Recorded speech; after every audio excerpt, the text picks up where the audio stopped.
చూస్తున్నాడు, చూపిస్తున్నాడు లేకపోతే ప్రదర్శిస్తున్నాడు. ఈ క్రియాపదాలను సంస్కృతంలో ఎలా వ్యక్తీకరిస్తారు? పశ్యతి చూస్తున్నాడు లేకపోతే చూస్తున్నది. అంబ చలనచిత్రం పశ్యతి. అమ్మ సినిమా చూస్తుంది. అహం పుష్పం పశ్యామి. నేను పువ్వును చూస్తున్నాను. సంవాద కార్యక్రమాన్ దూరదర్శేన పశ్యతి.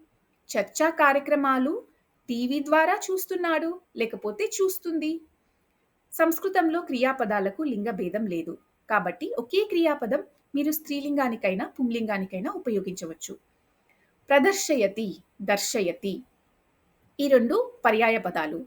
ప్రదర్శయతి ప్రదర్శించటం, టు డిస్ప్లే. దర్శయతి టు షో చూపించటం.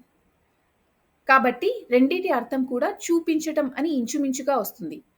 ఉదాహరణకు శాటికాహ దర్శయతి వా చీరలు చూపిస్తావా లేకపోతే చూపిస్తారా.